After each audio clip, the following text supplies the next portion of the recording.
Oke, saya mulai. Sebentar, ini ada yang hilang. Ya, fikih muamalah ini pertemuan materi pertama dari fikih muamalah. Sekarang saya ingin memulai dari persoalan agama Islam ya. Jadi kita beragama dengan agama Islam ya. Jadi Islam itu adalah firman Allah yang berisi aturan ya. Secara umum begitu ya, firman Allah dan juga dalam mana firman Allah adalah sabda Rasul begitu ya. Firman Allah dan sabda Rasul yang berisi seperangkat aturan untuk ditaati begitu kurang lebih. Nah, ini ada yang masuk lagi sebentar. Dewi ya. Nah, nanti kemudian dari seperangkat ajaran itu nanti dipahami ya. Lah, pemahaman itu kalau berkaitan dengan hukum Islam, berkaitan dengan hukum wajib sunnah halal haram dan seterusnya, maka itu disebut fikih. Pada masuk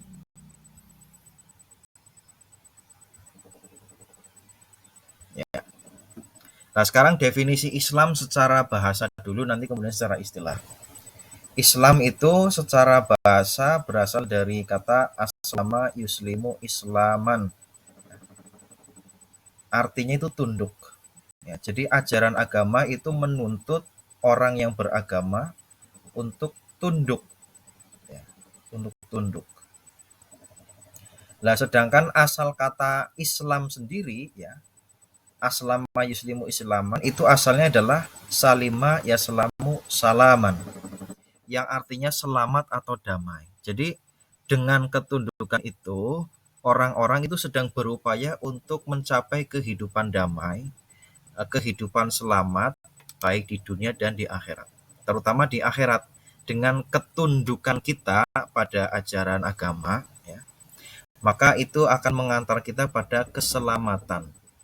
Ya, paham ya? Jadi orang yang aslama itu secara tidak langsung adalah orang yang berusaha selamat gitu ya. Nah, sekarang kita lihat ya, di slide selanjutnya. Nah, ajaran Islam atau pelakunya disebut muslim ya, orang yang menganut Islam disebut muslim.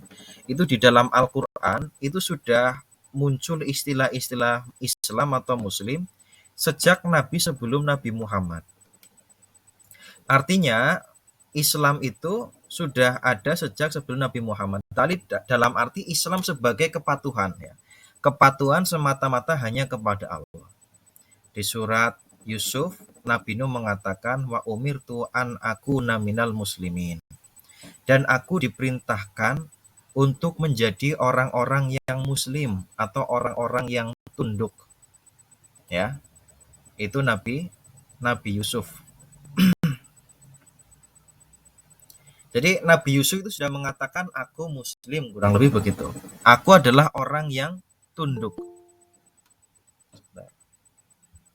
Ini yang terakhir insya Allah. Kalau setelah ini akan saya tolak. Terus surat Al-Baqarah ayat 131, Nabi Ibrahim juga mengatakan qala aslamtu lirabbil alamin. Aku tunduk atau aku berserah diri pada Tuhan semesta alam. Nabi Ibrahim. Terus Nabi Musa juga begitu, ya. Ini saya langsung bacakan yang terakhir. In kuntum muslimin ya, jika kalian semua adalah orang-orang yang Islam atau orang-orang yang tunduk atau orang-orang yang berserah diri kepada Allah. Dan juga banyak sekali di sini dia para pengikutnya Nabi Isa yang disebut sebagai Hawariyun itu mengatakan nahnu ansorullah. Kami adalah para penolong-penolong Allah. Amanabillah, aku beriman kepada Allah. Wasyhad, dan saksikanlah wahai Nabi Isa bi anna muslimun, bahwa kami adalah orang-orang yang muslim. Nah, terus ini surat Ali Imran. Wa may yabtahi ghairal islamatinan falan yuqbala min. Barang siapa yang mencari agama selain Islam maka tidak akan diterima. Dan juga surat Al-Anbiya ini juga ya. Ini surat Al-Anbiya itu mengatakan mengenai perintah menyembah kepada Allah. Jadi saya tegaskan bahwa Islam itu sudah ada atau sudah dianut sejak sebelum Nabi Muhammad. Hanya saja kemudian setelah di era sekarang Islam itu dinisbatkan kepada umatnya Nabi Muhammad. Nah, orang Yahudi dan Nasrani itu ya asalnya adalah orang-orang Islam. Nah, ini orang Hawariyun pengikutnya Nabi Isa adalah Islam. Ya, orang yang berserah diri kepada Allah. Nah, mereka disebut sebagai Nasrani. Mengapa? Nasrani itu sebenarnya serapan dari bahasa Ibrani. Bahasa Ibrani adalah Nazaret. Nazaret itu tempat, salah satu tempat di Palestina sana, itu tempat kelahirannya Nabi Isa. Orang-orang Nasrani menyebutnya Yesus. Sedangkan Yahudi, ya, Yahudi itu adalah nama suku terbesar dari kelompok Bani Israel. Bani Israel itu pengikutnya Nabi Musa alaihissalam. Jadi runtutannya, Nabi Ibrahim punya anak dua, Nabi Ismail, yang kemudian nasabnya nanti turun ke Nabi Muhammad. Ya. Satunya lagi adalah Nabi Ishak. Ya. Lah Nabi Ishak itu kemudian memiliki anak Nabi Yakub. Nabi Yakub punya nama lain Israel. Ya. Maka Bani Israel itu adalah Bani Yakub atau Bani Israel. Nabi Yakub nama lainnya adalah Israel. Lah Yakub itu bapaknya Nabi Yusuf beserta saudara-saudaranya yang jahat lah bisa dikatakan, yang membuang Nabi Yusuf itu ya. Itu saudara-saudara yang iri. Yang baik itu adalah Nabi Yusuf dan Bunyamin, saudara yang baiknya. Yang lain itu ya iri kepada Nabi Yusuf. Lah salah satu kakaknya Nabi Yusuf yang kemudian menjadi suku terbesarnya orang-orang Bani Israil adalah Yahuda. Ya, kemudian itu menjadi sebutan, ya biasanya yang banyak kan menjadi istilah tersendiri. Maka orang-orang Bani Israel disebutnya Yahuda. Tapi kemudian itu dinisbatkan sebagai agama Yahudi. Orang-orang Indonesia menyebut agama Yahudi. Lanjut, paham ya? Sekarang saya lanjutkan mengenai Islam dalam hadis. Nah, Islam dalam hadis ini, dalam hadis An Umar radhiyallahu anhu qala ya Muhammad akhbirni anil Islam. Wahai Nabi Muhammad, kabarkanlah kami mengenai Islam. Lah ini Islam secara aksidental atau secara praktis dalam definisi yang dianut umatnya Nabi Muhammad. Faqala Rasulullah sallallahu alaihi wasallam, al-islamu antasyhada alla ilaha illallah. Islam adalah bersaksi bahwa tiada Tuhan selain Allah, wa anna Muhammadar Rasulullah, dan bahwa Nabi Muhammad adalah utusan Allah. Terus wayuki masolata, kemudian mendirikan sholat, wayu'ti zakata, dan saya ulangi, watuki masolat, dan mendirikan sholat, watu tiyaz zakata, dan mengeluarkan zakat, watasuma Ramadona, puasa Ramadan, watahujjal baita, dan haji ke Baitullah, ini stato'a ilaihi sabila, jika kamu mampu ke sana jalannya. Qala sodaqta. Nah ini orang yang bertanya pada Nabi Muhammad, kabarkanlah aku tentang Islam, itu adalah malaikat Jibril yang merupakan diri sebagai seorang lelaki.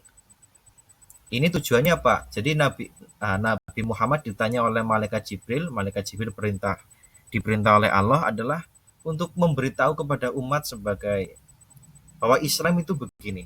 Nah, ini yang kemudian dirumuskan oleh ulama sebagai rukun Islam, ya. Jadi rukun atau pilar-pilar pokok dari agama Islam itu ya 5 hal ini. Syahadat, sholat, zakat, puasa, dan haji. Ada 5. Nah, terus juga dikatakan hadis tentang bangunan Islam. Bunyal Islamu ala khamsin, syahadati alla ilaha illallah wa anna Muhammadar Rasulullah wa iqamis shalah wa ita'iz zakah wal haji wa shaumi Ramadan. Islam dibangun atas 5 perkara: syahadat, ya, mendirikan sholat, mengeluarkan zakat, haji, dan puasa Ramadan. Ya, gitu ya. Nah, sekarang Islam secara istilah, ya. Jadi Jadi Islam berdasarkan istilah-istilah di Al-Quran dan Sunnah. Sekarang istilah yang diucapkan dalam keseharian kita, itu Islam itu apa? Islam huwa ma anzalahullahu fil Qur'ani wa ma ja'at bihi sunnatu al-maqbulah minal awamiri wa nawahi wal irsyadati li solahil ibadi dunyahum ma ukhrohum. Jadi Islam ini saya uh, poinkan menjadi tiga. Ya, jadi ini Islam setelah menjadi istilah yang kemudian dinisbatkan kepada umatnya Nabi Muhammad. Meskipun sebenarnya secara hakiki Islam sudah ada sejak sebelum Nabi Muhammad. Para nabi-nabi terdahulu juga berkewajiban untuk menyampaikan pada umatnya Tuhan itu ya Allah yang satu. Ya. Nabi Muhammad pun sama, mengucapkan atau mensabdakan bahwa Tuhan ya hanya Allah yang satu, yang menciptakan alam semesta, yang memberikan rizki, yang memberikan manfaat dan madharat. Lah, ini Islam dalam arti yang sering kita ucapkan. Islam adalah apa saja yang ada pada Al-Quran dan Sunnah makbul. Ya, jadi semua yang di Al-Quran itu adalah ajaran Islam. Di sini kemudian sunnah makbul. Sunnah makbul itu apa? Ya, secara gampang sunnah makbul adalah sunnah yang sahih, sunnah yang hasan, dan tentu saja sunnah yang mutawatir. Itu artinya itu adalah sunnah-sunnah yang dapat diterima secara hukum. Jadi ada sunnah yang dhaif, ya, sunnah yang lemah itu tidak bisa dijadikan sebagai pegangan. Ada sunnah yang bahkan maudhu, sunnah yang palsu itu tidak bisa dijadikan sebagai pegangan. Lah, berupa apa saja? Berupa perintah, larangan, dan petunjuk atau bimbingan. Terus yang terakhir adalah untuk kemaslahatan hamba di dunia dan di akhirat. Di pertemuan ilmu fikih dulu kita bicara bahwa agama itu tuh bertujuan untuk kemaslahatan.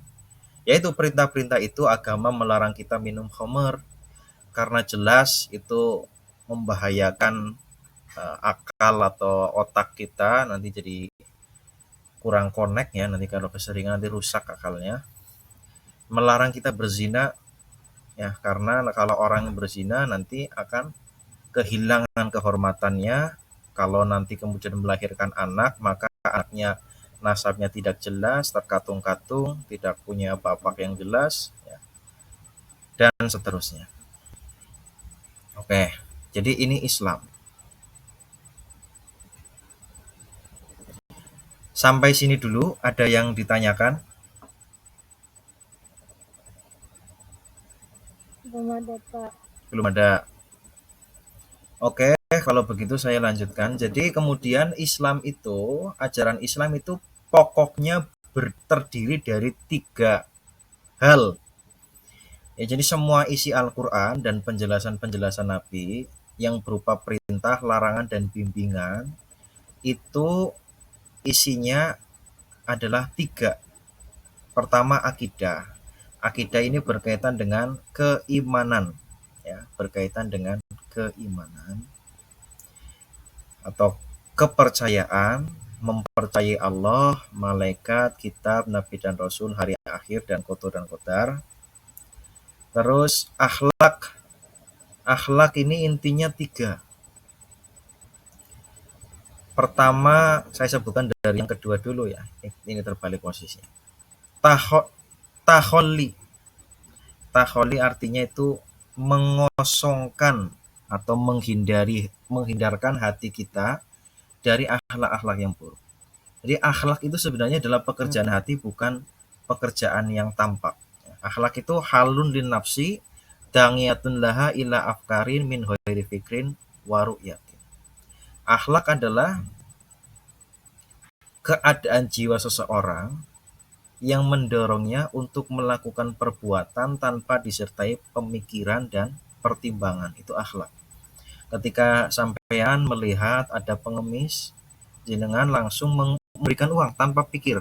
Berarti itu di hati jenengan itu ada keadaan batin berupa sifat dermawan. Ketika masih mikir-mikir, yaitu amal soleh, ketika ikhlas, tetapi itu belum menjadi akhlak. Jadi akhlak itu pekerjaan yang refleks. Misalnya akhlak sopan santun, misalnya ketika ada orang terkena musibah, misalnya dia menginjak batu yang tajam, ya, batu yang lancip, dia mengucapkannya apa? Apakah astagfirullah, apakah innalillahi, ya. Kalau begitu berarti dia ada orang yang sopan, ya, orang yang religius. Tapi ketika diucapkan nama-nama binatang, misalnya anjing, babi dan lain-lain, berarti itu ya yang biasanya kan itu kan refleks ya. Nah itu berarti dia akhlaknya ya tidak baik, tidak sopan gitu. Jadi akhlak itu sesuatu yang sifatnya refleks, sifatnya tanpa pikir-pikir. Nah itu akhlak itu intinya tiga, menghindarkan diri dari akhlak-akhlak yang buruk. Akhlak-akhlak yang buruk misalnya ria, ujub, syirik, dengki, dan lain-lain. Rotahali misalnya berhias dengan kebaikan berarti menghiasi batin kita, hati kita dengan hal-hal yang baik, misalnya sabar, taat, sopan, santun, hormat, dan lain-lain. Nah puncaknya ketika orang sabar, taat, terus misal ikhlas, zuhud, ya, maka nanti akan tajalli. Tajalli itu artinya tersingkap, ya, tersingkap mengenal Allah. Fikih itu intinya ada 4, fikih ibadah, muamalah yang menjadi perkuliahan kita, munakahat, dan jinayat. Ibadah berarti dari toharo dan semua rukun Islam, ya. Kalau syahadat tapi tidak dibahas dalam kitab-kitab fikih. Muamalah, muamalah itu intinya adalah pekerjaan manusia antara manusia dengan manusia. Apa itu? Ya jual beli, meminjamkan, menyewakan, ya, bagi hasil, dan lain-lain. Nanti akan kita bahas. Munakahat itu perkawinan atau pernikahan, dari nikah sampai talak, sampai pembahasan perempuan yang ditinggal meninggal oleh suaminya. Terus jinayat, ya, bagian jinayat adalah bagian hukum pidana. Lah Islam tadi saya jelaskan sebagai apa yang difirmankan dalam Al-Quran dan Sunnah, berisi perintah, larangan, dan juga bimbingan-bimbingan atau petunjuk-petunjuk, itu kan sifatnya masih sangat umum, ya, dan sifatnya itu terpisah-pisah, ya. Jadi misalnya ayat Al-Quran yang bicara tentang persoalan eh, misalnya hukum kisos itu terpisah-pisah, ada kalanya di surat Al-Baqarah dan di surat yang lain. Perintah Al-Quran misalnya talak itu juga terpisah-pisah, tidak di satu ayat. Ada kalanya di Al-Baqarah, di surat At-Tolak juga ada, terpisah-pisah. Nah terpisah-pisah itu kemudian mengharuskan ulama untuk mengumpulkan. Nah tidak berhenti di mengumpulkan, tapi juga kemudian memahami sekumpulan ayat yang telah terkumpul. Nah ini akan lebih sulit lagi ketika para ulama menghadapi sunnah, ya. Ketika sunnah yang dihadapi, maka di zaman dulu, kalau di zaman sekarang kita sudah mudah mengakses sunnah, mengakses kitab, ya. Ada kutub busitah, 6 kitab yang muktabar dalam ilmu hadis, Sahih Bukhari, Sahih Muslim, dan seterusnya. Itu kita sudah mudah menemukan kitab-kitab itu kalau memang kita bisa baca.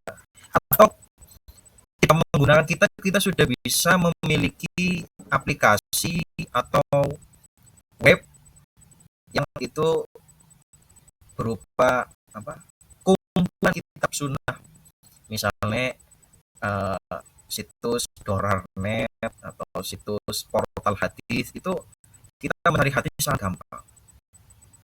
Dulu beda, ya. Dulu Kanjeng Nabi hidup di Madinah, kemudian setelah Islam berkembang, nanti sahabat diutus ke beberapa daerah, otomatis para sahabat tersebut tidak selalu berjumpa dengan Nabi, ya. Maksudnya ketika mereka masih bersama Nabi, mereka ngaji ke Nabi, mereka belajar ke Nabi. Tetapi mereka semua itu kan tidak selalu ikut bersama Nabi. Ada yang koleksi hadisnya banyak, ada yang ngajinya sama Nabi sering, mengikuti Nabi terus, Ya, setiap sabda Nabi itu adalah di dipertimbangkan sebagai hukum. Kemudian mereka diutus, misalnya Abdullah bin Mas'ud dikirim ke Irak untuk menjadi ulama di sana. Abdullah bin Abbas menjadi ulama di Mekah, ya. Kemudian Ibnu Umar dan Umar itu di Madinah. Mereka dengan berbagai koleksi hadis, ya, maka bisa saja seperti misalnya Ibnu Mas'ud memiliki hadis yang tidak dimiliki oleh Ibnu Abbas misalnya. Atau sebaliknya, Ibnu Abbas memiliki hadis Ibnu Mas'ud nggak punya. Jadi nanti dalam pertimbangan pembuatan hukum itu bisa bisa beda karena hadisnya pun koleksinya bisa beda. Kalaupun koleksinya sama, memahaminya bisa bisa berbeda. Ya, contoh. Nabi mengatakan tusalliyana ahadun al asra illa fi bani Quraidah. Kalian jangan sholat kecuali di Bani Quraidah. Ya. Sebagian sahabat memahami kalau sholat berarti harus di Bani Quraidah, tidak boleh di tempat lain. Sungguh pun waktu asalnya habis, ya pokoknya harus di Bani Quraidah. Sahabat yang lain memahami Nabi itu tidak memerintahkan untuk sholat di Bani Quraidah, tidak secara harfiah dipahami sabdanya beliau itu.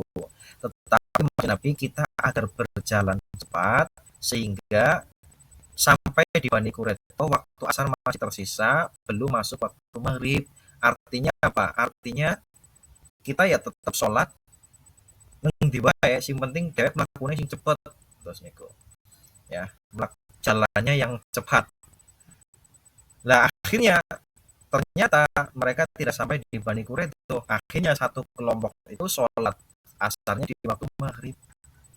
Dan Nabi itu tidak menyalahkan siapapun karena itu adalah ijtihad mereka. Artinya mengapresiasi ijtihad yang secara harfiah, ya, dan Nabi mengapresiasi ijtihad yang secara kontekstual. Ya, jadi nanti beda-beda pemahaman itu membuat berbeda-beda sehingga lahirlah mazhab-mazhab. Ada mazhab pertama, mazhab Hanafi yang lahir di Irak atau spesifiknya di Kufah. Mazhab Maliki, ya, mazhab Hanafi yang koleksi hadisnya di awal-awal itu tidak terlalu banyak, melahirkan ulama yang rasional. Juga karena kultur di Kufah itu sangat berbeda dengan di Madinah dan di Mekah, maka kultur rasional atau ulama menyebut sebagai ahlu ro'i, ahli rasional, ahli rasio, itu mazhab Hanafi. Nah, mazhab Maliki itu di Madinah itu koleksi hadisnya banyak dan juga apa, menerima apa yang diamalkan oleh penduduk Madinah secara umum itu sebagai selayaknya hadis mutawatir. Bagi Imam Malik, apa yang diamalkan oleh masyarakat Madinah itu ya berarti adalah pengamalan Rasulullah yang turun ke sahabat, turun ke tabi'in, hingga turun ke zaman Imam Malik. Nah, Imam Syafi'i beliau belajar pada muridnya Abu Hanifah Muhammad bin Hasan ketika di Irak dan juga belajar langsung kepada Imam Malik. Jadi Imam Syafi'i itu belajar pada dua mazhab. Imam Syafi'i tidak setuju dengan rasional yang terlalu jauh, tidak pula setuju dengan perluasan atau luasnya makna sunnah bagi Imam Malik yang mengatakan sunnah ahli Madinah ya selayaknya sunnah mutawatir dari Rasulullah. Bagi Imam Syafi'i, sunnah adalah apa yang disabdakan oleh Rasulullah atau pekerjaannya atau ketetapannya Rasulullah. Jadi sunnah adalah apa yang sudah terekam dalam bentuk ucapan. Itu sunnah bagi Imam Syafi'i. Nah, kemudian Imam Ahmad ini koleksi hadisnya banyak, cenderung lebih bahkan rasionalitasnya tidak banyak, lebih banyak mengamalkan hadis-hadis. Ya, itu Imam Ahmad. Itu menyebabkan agama dipahami secara berbeda. Jadi ketika kalian melihat eh, perbedaan sholat tarawih 20, sholat tarawih 8 ya. Di era sekarang ada yang menggunakan kunut, ada yang tidak menggunakan kunut, itu sudah tidak usah serius-serius lah, itu memang perbedaan dalam memahami agama. Saya contohkan begini, ketika kalian melihat botol, maka itu bisa dilihat dari berbagai perspektif, bisa dari berbagai sisi. Ketika orang melihat botol dari atas, maka dia akan melihatnya lubang kecil. Ketika melihatnya atas, oh botol itu ada lubang kecil. Tapi bagi yang melihat dari bawah, botol adalah bundaran besar. Bagi yang melihat dari samping, tampak sebuah wadah yang kecil kemudian membesar. Jadi begitu pula dalam memahami Islam. Ya, Islam itu begini, Islam itu begitu. Ya, tergantung orang NU Islam ya begini, orang Muhammadiyah Islam ya tidak seperti itu. Ya, bagi Wahabiyah misalnya Islam ya yang seperti ini, gitu, dan seterusnya. Itu karena perbedaan sudut pandang. Gitu. Nah sekarang ada pertanyaan.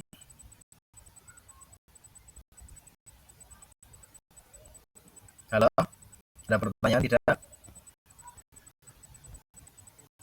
Oke. Sekarang adalah definisi fikih. Ya. Fikih secara bahasa adalah fahmun rosih, pemahaman yang mendalam.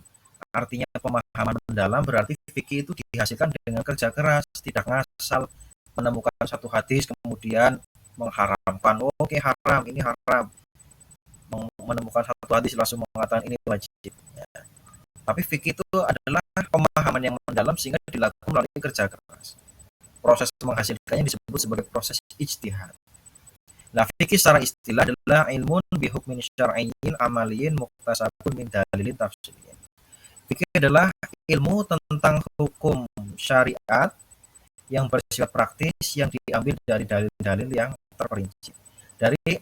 Jadi diambil ya, dulu sudah pernah diterangkan dalam kuliah ilmu fikih, diambil dari dalil-dalil yang terperinci. Artinya bukan diambil dari akal, bukan diambil dari tempat lain. Fikih diambil dari dalil-dalil yang terperinci dari Al-Quran dan Sunnah, baru ketika tidak ketemu menggunakan dalil-dalil maslahah. Nah sekarang definisi muamalah. Muamalah itu berarti kata ngamilah ya'malu amalan, artinya beramal atau berbuat. Kalau muamalah itu amalah yu'amilu muamalatan, ini mengandung makna musyarakah. Musyarakah itu artinya saling. Artinya kalau muamalah itu saling beramal atau saling berbuat. Dengan kata lain, muamalah berarti hubungan antara orang yang satu dengan orang yang lain. Jadi fikih muamalah adalah ilmu tentang hukum syara, praktis maksudnya bukan gampang digunakan. Praktis maksudnya berkaitan dengan pekerjaan manusia. Nah, tapi di sini berbicara seputar hukum antara orang yang satu dengan yang lain, yang hukum tersebut diambil dari dalil-dalil terperinci. Nah, ini pembagian fikih ya. Toharo, sholat, puasa, zakat, haji, muamalah, waris, dan seterusnya. Nah, kita bicara tentang muamalah. Ya. Nah, fikih yang sudah dipahami seperti itu berasal dari perintah, larangan, bimbingan atau petunjuk. Itu ketika diperas, ya, ketika diperas itu nanti akan ketemu 5 pokok ajaran agama. Ya. 5 pokok ajaran agama itu yang pertama adalah menjaga agama. Yang kedua adalah menjaga jiwa atau nyawa. Yang ketiga adalah menjaga akal. Yang keempat adalah menjaga keturunan. Yang kelima adalah menjaga harta. Ini adalah tujuan-tujuan syariat. Nah, di atas itu ada yang lebih tinggi lagi. Setelah orang agamanya terjaga, jiwanya terjaga, akalnya terjaga, keturunannya terjaga, hartanya terjaga, dengan kata lain orang itu sudah hidup damai. Nah, setelah orang itu hidup damai, itu inti pokok dari hidupnya manusia itu apa? Intinya adalah mengenal Tuhan dan menetapi dimensi kehambaan. Ya. Jadi manusia itu ya sebagai manusia, manusia yang sudah aman, manusia sudah damai adalah kemudian tujuan pokok dari hidupnya diatur sedemikian rupa itu adalah untuk mengenal Tuhan, untuk menetapi dimensi kehambaan. Nah ini, nah bagaimana agama dijaga? Nah ini dalam tujuan-tujuan syariat itu ada yang disebut sebagai langkah realisasi atau dalam bahasa disebut min janibil wujud, ya. Ada langkah proteksi atau dalam bahasa Arabnya disebut min janibil adab. Ya. Bagaimana agama bisa direalisasikan adalah dengan menjalankan rukun iman dan rukun Islam.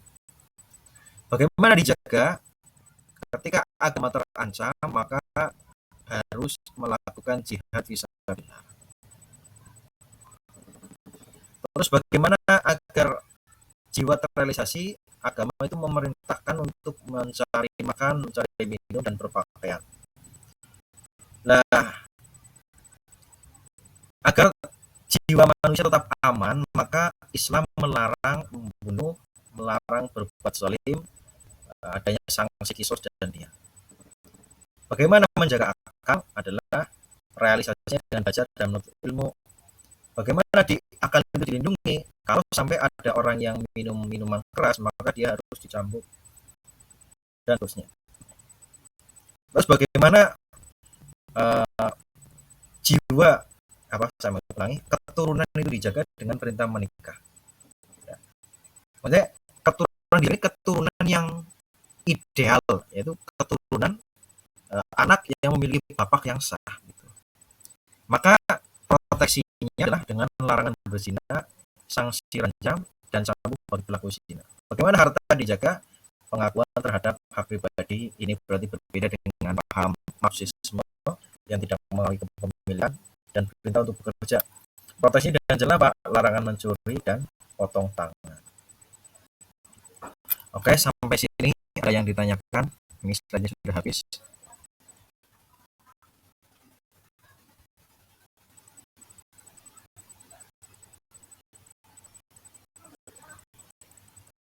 Ada yang ditanyakan? Halo?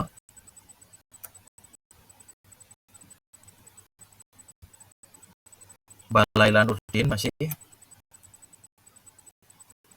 Laila Nurdin?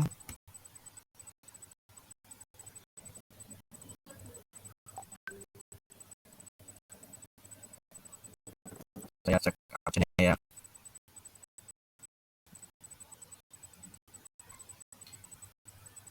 Nur Laili. Oh iya, ada ya, yang menyimak. Lailatul Muna. Ya Pak. Oke, menyimak. Muhammad Iqbal. Terima kasih. Elviana di tempat ada enggak? Elviana. Ada Pak. Oke. Dewi Sartika. Dewi Sartika. Hadir Pak. Oke. Dewi Sartika. Ardianto Makawi. Iya Pak. Siap. Oke, terima kasih. Tidak ada yang ditanyakan. Oke. Yang lain ada yang respon? Ini berarti Mas Hafid tidak ada.